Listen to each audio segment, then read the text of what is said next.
Welcome to Playflow's weekly podcast on video game reviewing.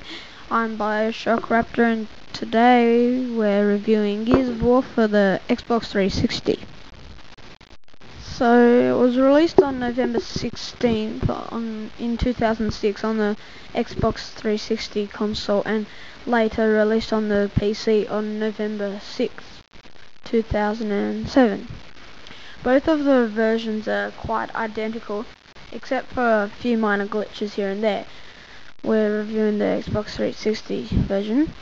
Gears is a third-person shooter game developed by Epic Games and published by Microsoft Game Studios. It was the most popular game of 2006 and sold over 5 million copies to date.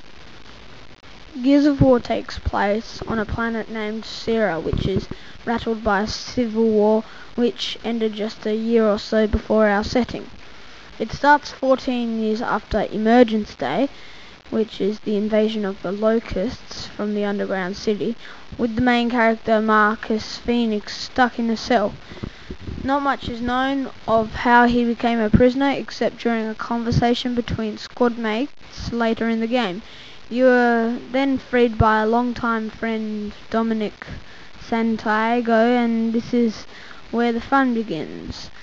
The campaign for the average player comes to about 7 to 9 hours, a reasonable length for this. In the single player game you play as Marcus Phoenix, and there are also several squad mates that play with you, and they all have their own stories as well. Gears of War is not your typical shooter.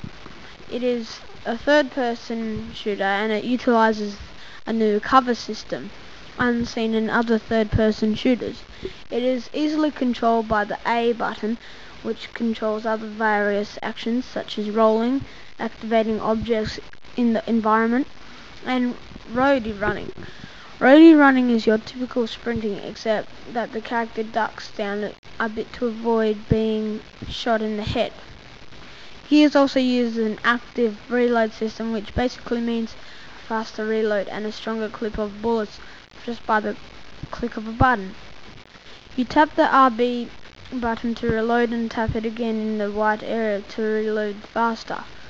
These new aspects revolutionize Gears of War and makes it different from other third-person shooters. This brings us to the question about controls.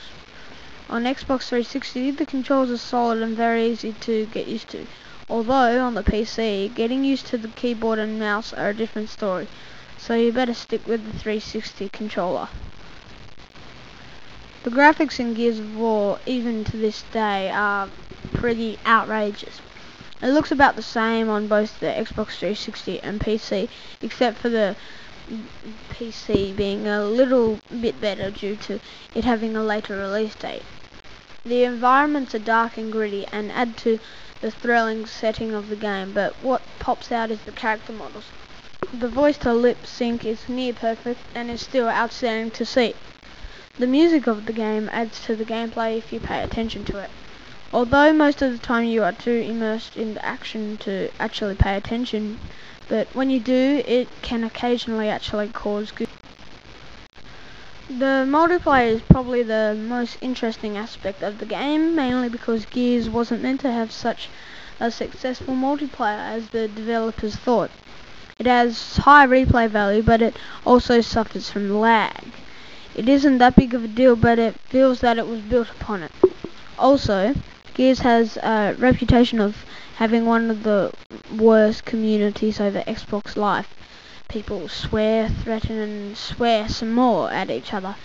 Easy to avoid though, and don't get caught in it.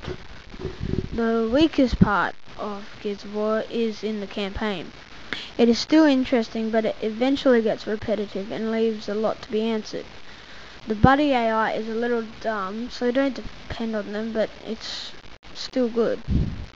In the multiplayer, you don't have to play competitive. You can also go through the story cooperatively with two players. The second player can play as Dom while you play as Marcus. It's good fun sitting down with a mate and just having fun going through the campaign. So basically the bad points of the game is the multiplayer is a bit laggy, the buddy AI is a bit dumb, and the campaign can get a little bit repetitive, but overall Gears of War should definitely be on your to get list, and it can be described as one of the most widely known Xbox 360 games.